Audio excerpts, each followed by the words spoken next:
What is up, everybody? You saw some craziness right there. I had some craziness happen right here, and already starting right out of the bat with an electrifying promo to reinforce that the best place to be is right here at the Court Martial Podcast. I am your Colonial Champion, Sean McCarty, and today we have got a fantastic show ready, rearing up for you for an exciting time. I'm ready. You're ready. Raven versus Vampiro, full match, NWA TNA pay-per-view number 68, which is the match we're going to watch today, and the link in the chat. Now, if that link in the chat does not work, please somebody let me know, because I would really appreciate knowing whether that is wasting time trying to find the link, because it was not working for me earlier.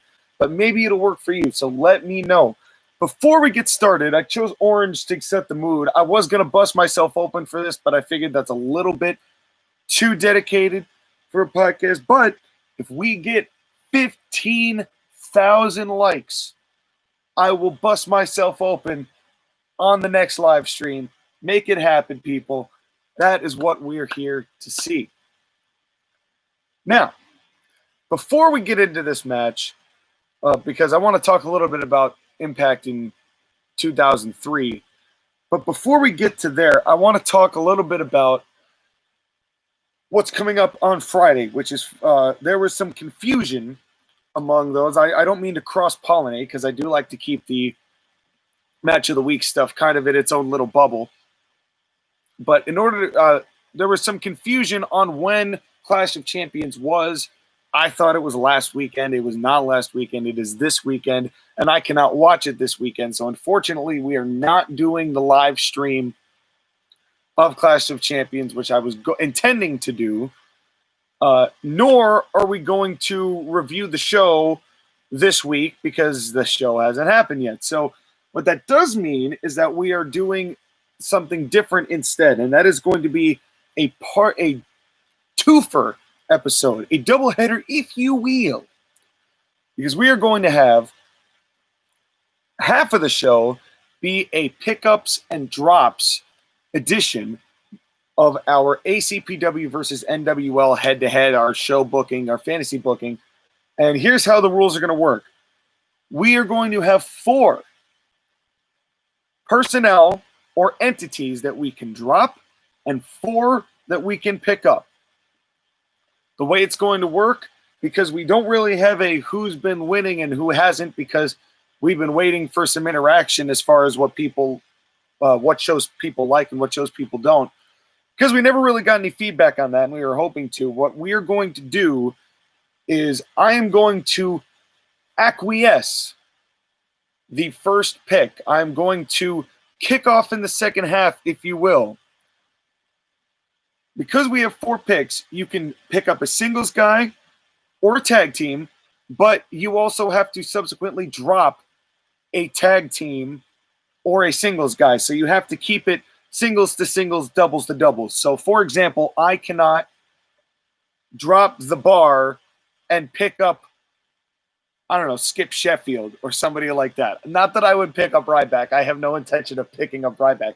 But theoretically, theoretically, I can't do that, right? If I drop the bar, I have to pick up the new Midnight Express, which is which is a little joke. I'm just kidding. Everyone knows that I love good old Jimmy, the one Jimmy C, JC, right in your face. Watch his podcast. That's fun. But I've only after you're done with the live stream. Anyway, so I am going to, so you can pick up a single star, but you have to drop a single star, and you can pick up a tag team and drop a tag team. Now, you do not necessarily have to drop male for male or female for female. So if you want to, let's say for all intents and purposes, you want to drop, let's say I want to drop the bar, but then I pick, or the standard as I call them. If I drop the bar, I can pick up Sasha Banks and Bayley as a tag team. That is allowed, but they have to have tagged before and been something recognized as a tag team. Like you can get the Iconics or I guess you could say Nikki and Alexa. You can take them as well. So you could do that, but it still has to be tag for tag and single for single. Or likewise, I could drop Zelina Vega. I'm not, but I could drop Zelina Vega and pick up somebody like, who didn't we pick? Triple H. Let's say I could pick up Triple H because he does wrestle every once in a while, so he counts. He is still usable. So I could, anything can happen on those. So we're going to get 4 of them. The way it's going to work is Skylar's going to go first as far as drop and pick up. I will be the second drop and pick up. Then I will also be the third drop and pick up, and or he'll be the first 2. Then I'll do 2. Then let me rephrase that. Meaning he's going to be pick number 1 pick drop. I'm going to be number 2 pick drop. He's going to be number 3 pick drop. I'm going to be number 4 pickup drop. Then I'm going to do number 5. He's going to do 6. I do 7. He does 8. Right? So it's 4 per half, so to speak. So it's Sky, me, break.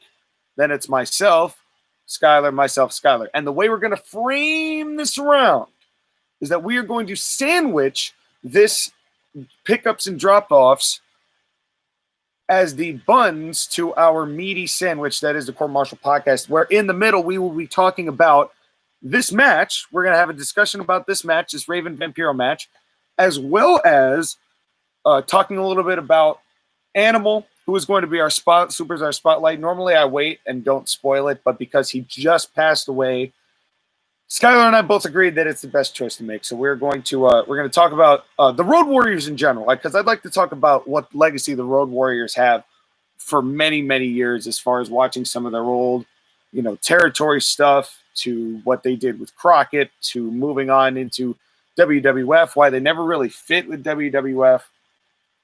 And then going into all these places. I mean, Animal, when Hawk died, he went everywhere.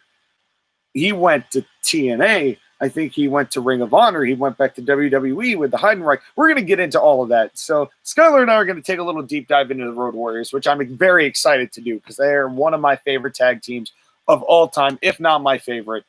So the first half, Skylar goes first. Second half, I will go first. And we will talk about our match of the week in the Superstar Spotlight in that little chunk.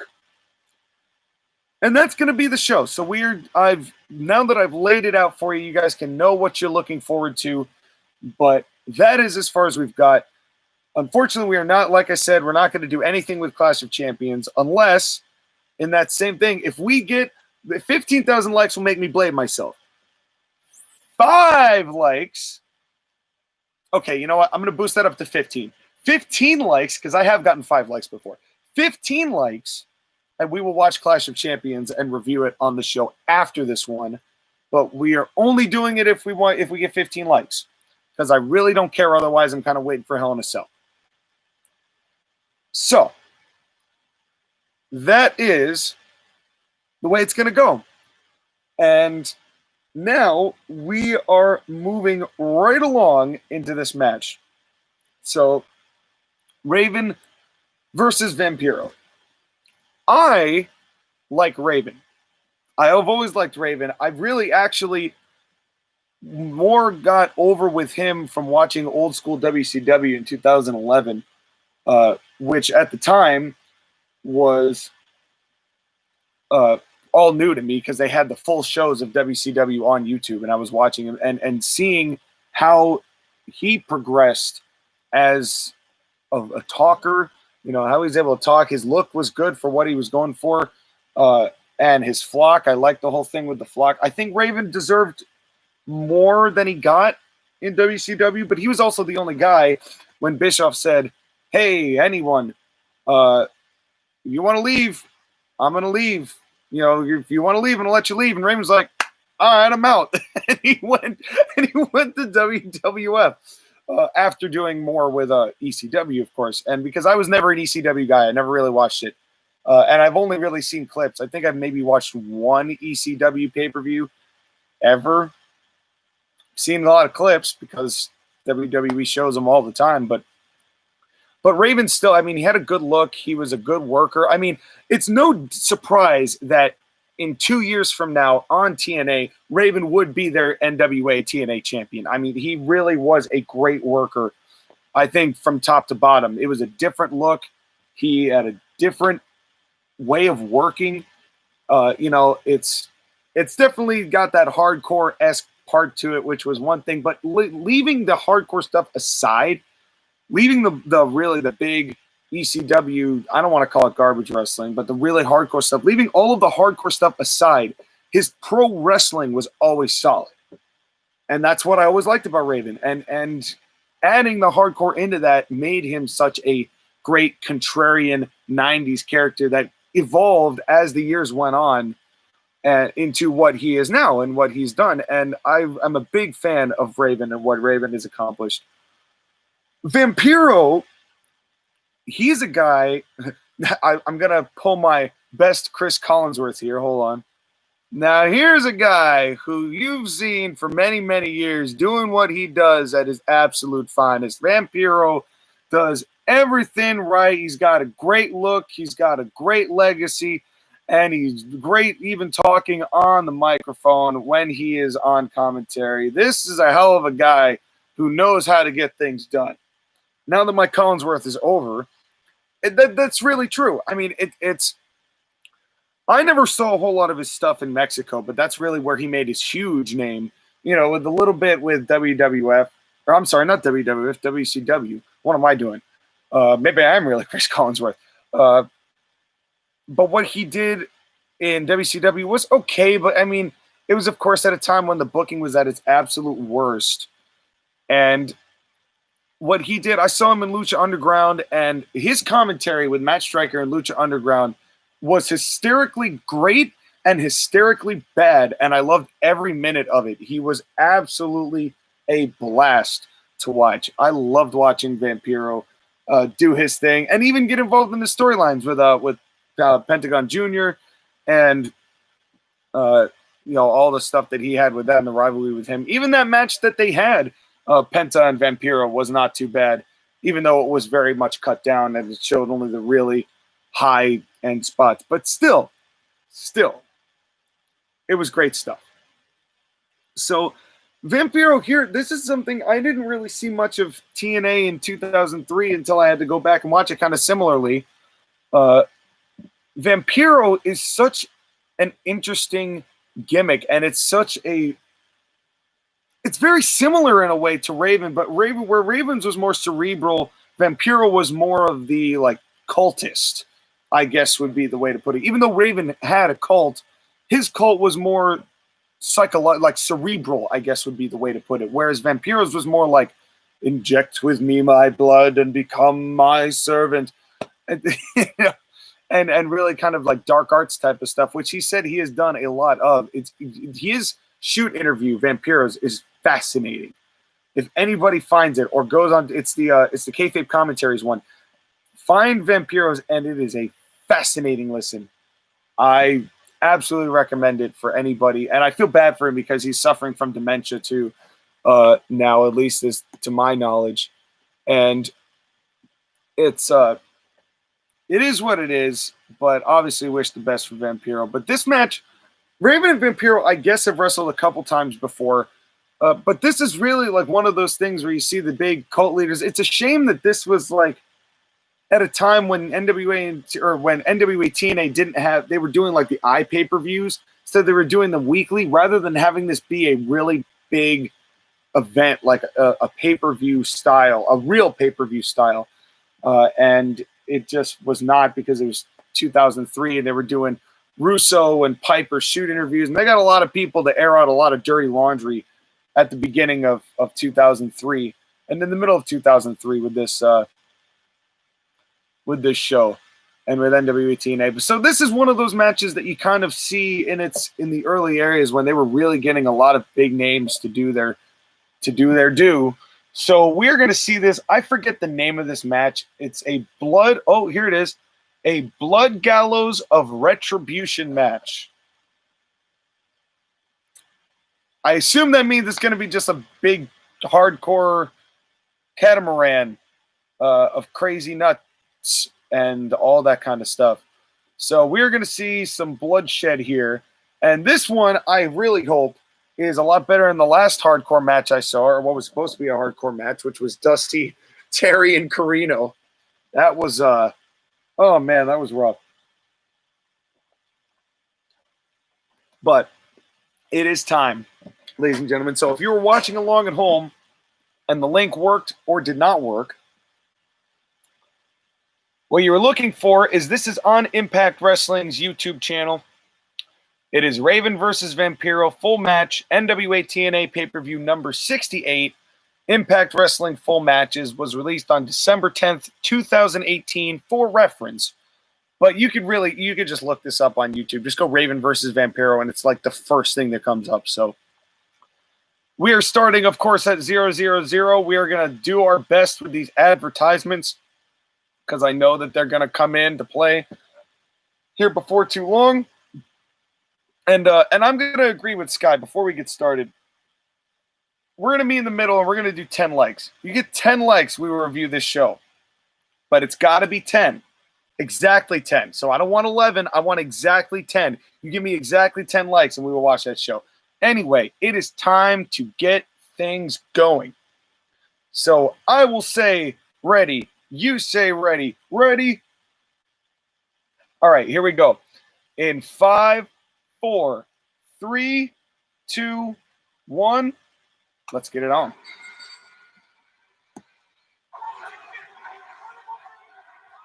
Oh, Mike Tenay.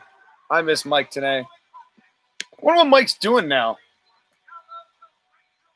A Gallows of Retribution match with JB.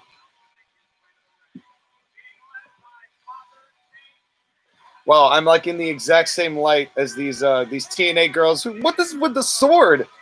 One of those TNA girls in the cages had like a scimitar, a plastic one, but still. Now it's Vampiro in a Jericho-esque jacket, although better because it's not gimmicky. Father James Mitchell. Father James Mitchell, you want to talk about underrated guys. Father James Mitchell was criminally underrated. It's a shame that he never really made it bigger than he did. Maybe he didn't want to. I don't know. I think Father James Mitchell was always a great gimmick, great guy, knows how to get it done, an underrated manager. Here comes Raven.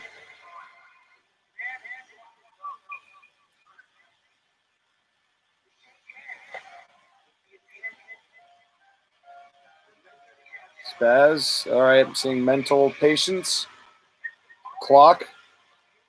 An hourglass. I'm sure this is all Raven stuff. Was this Raven? This can't be Raven's debut. Oh. Clockwork Orange House of Fun type of thing.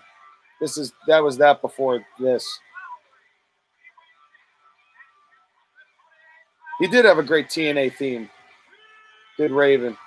Look at these derpy guys next to him.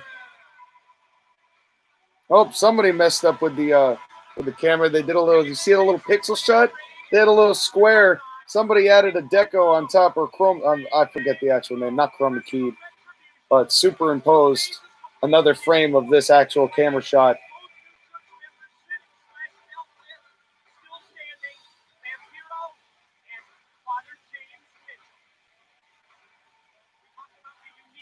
Wonder if this is just Mike Tenay, whether Don West has joined yet.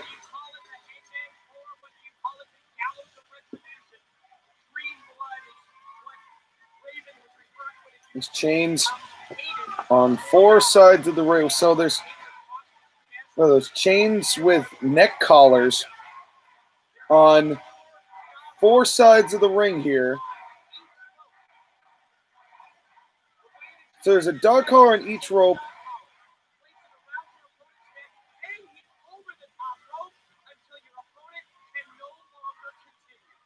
So the concept of this match is hang your opponent. Wait, who came up with this idea? Attach a dog collar on a biker chain to your opponent's neck and hang him over the top rope and kill him. Or kill him, and the match will be over. I have just recalled that I have seen this match before.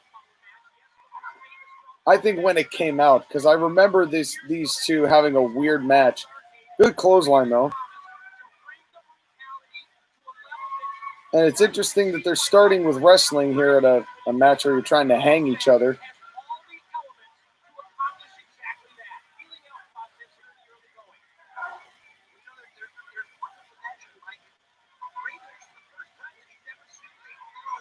Knife edge chop. Nice knife edge chop.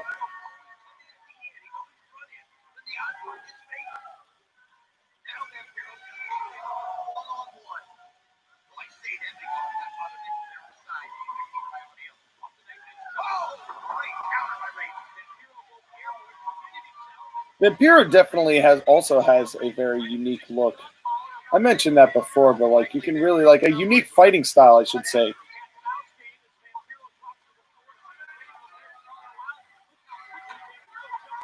Oh, chair time. Yeah, let's just toss the chair over to my opponent. That makes sense. Yeah. Hey, man, use these to hit me with. Why would Vampiro not pick up one of those chairs though? I know they're supposed to be just going to the next spot, but that kind of made it obvious. Thanks for throwing me all those chairs, dude, but I'm not going to use them because we got to do a power bomb. Got to do a jumping power bomb counter. Excuse me.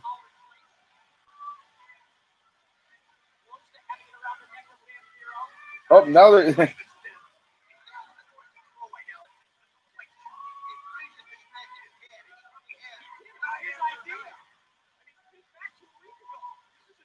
Drop toe hold into the chair.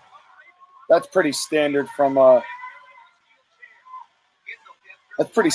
Raven.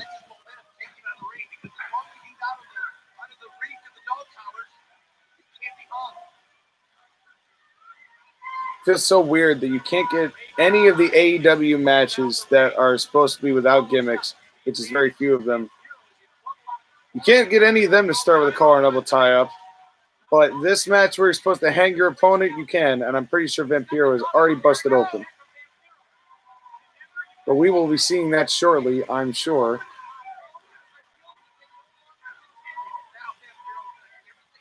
Yeah, he's definitely busted open. Yep. This is not a surprise. We had seen this coming. You know, one of the things that was really smart about Vampiro is painting that gauntly white face on him really helped accentuate when he would get juice like this. It was a smart call, and it definitely helped distinguish him out as a really unique personality.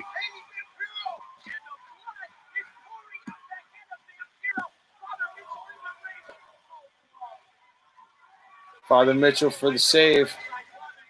Like that purple suit he's wearing. See, if I let my hair down and dyed it black and toned up this beard a little bit, I could definitely pull a Father James Mitchell look.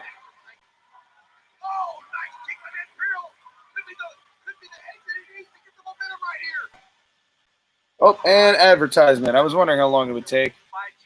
So a spin kick into a chair is how we go to commercial, even though that's not their fault. That's just the commercial that we got. Hey, do you all have a cell phone? All right, I do too. Good. Glad we're all on the same page.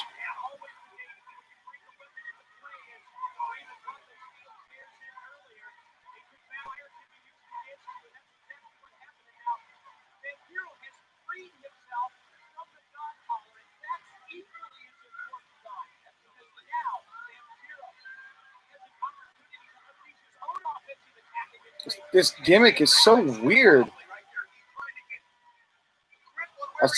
Jesus, that was risky. Holy crap, dude. He did like that spinning judo kick that Jericho used to do, but he barely landed his foot. I mean, he could have rolled his ankle so hard on that. Oh, man. That could have ended so badly for Vampiro. Looked good, though. That's a jumping kick. Go, Raven, go. And Vampiro trying to tell people, no, shut up, you. Oh, slam. At least they're cheering for Raven and not chanting TNA. Now let's see Vampiro smack at his face. Maybe to just accentuate the juice. Oh, there's a pumpkin here. So I'm assuming that this is in the autumn time. Oh, please tell me they're not going to use this pumpkin. Oh, and Raven busted open though. But it's not as apparent because his face isn't gauntly white. But well, he got a gusher, man. He hit that nice.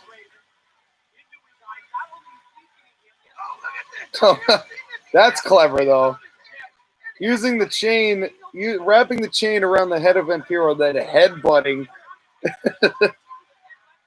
headbutting Raven. That was a pretty clever spot.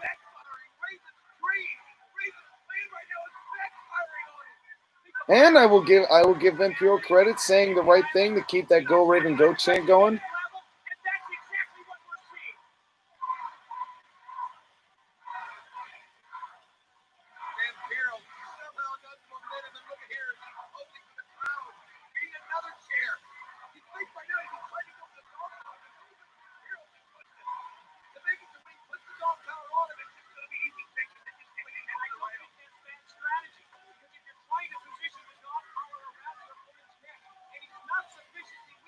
Oh, that was a random flurry kick. That was a random flurry, but that was a nice hope spot.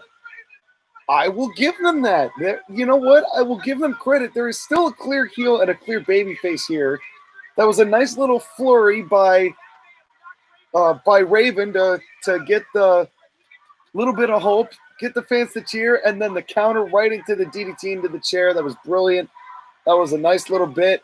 Nice little hope spot. Now getting the heat. He's got the heat, threatening to win. We're approaching comeback level here.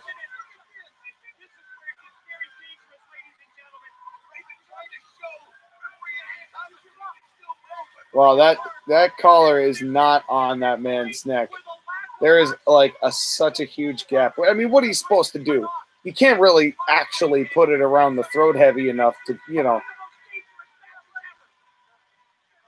Yeah, but that also makes it tough to actually look convincing, which is kind of also putting this gimmick into question.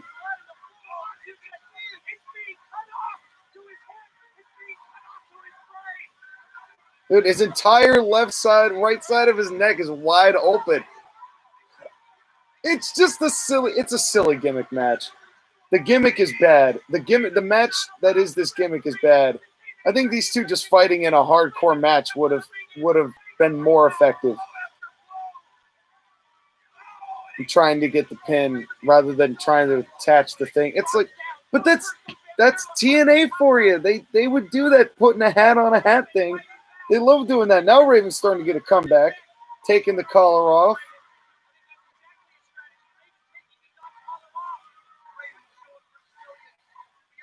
Raven's starting to make a comeback, though.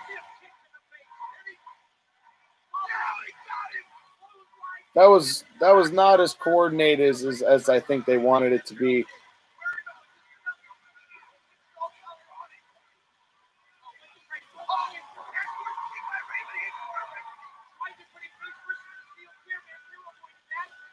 That was a weird exchange that did not look great.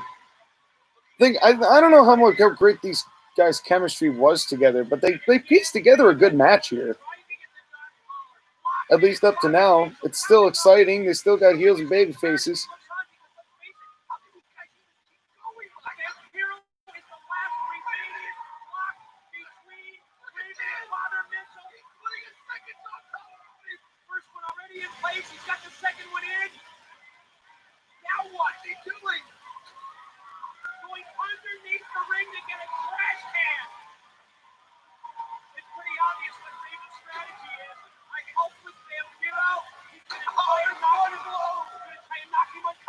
Got him caged up like an animal.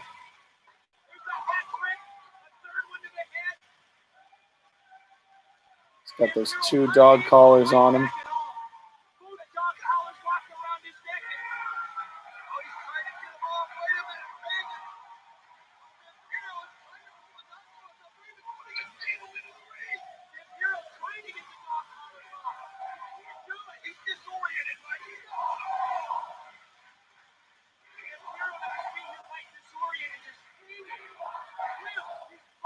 All right, I miss when they were saying "Go Raven, go" rather than "We want tables."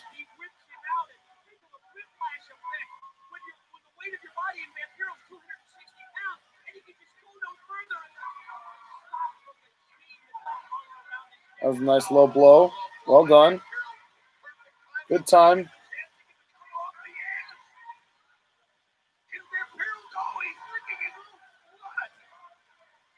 That sounds like something a vampire would do.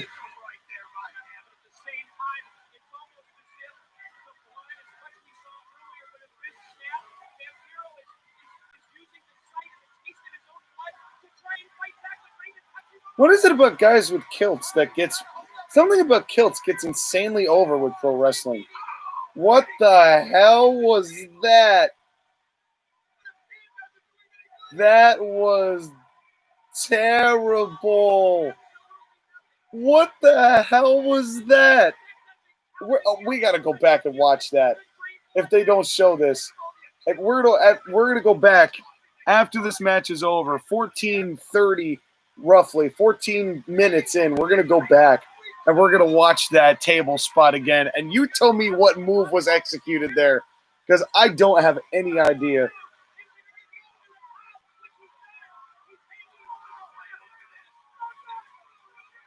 Why would James Mitchell? This is a no disqualification match. James Mitchell standing right there. Why would James Mitchell not go to help like he did before? Like he did before earlier in the match. Why? Why? I don't understand.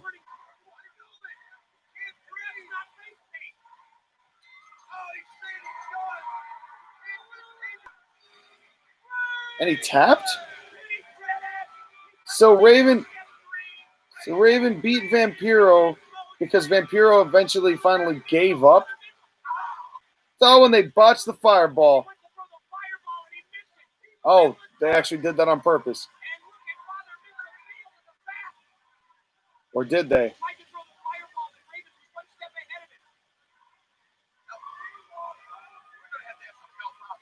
There's CM Punk.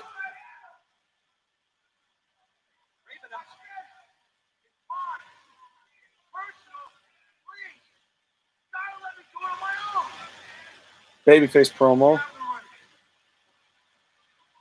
Mitchell, I know you're listening. I promised you that I would take out your men one by one by one. All that's left is you and me. Dream blood, Jim Mitchell. Dream blood.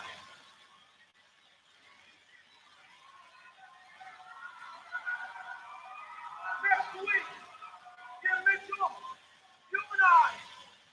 Last man standing.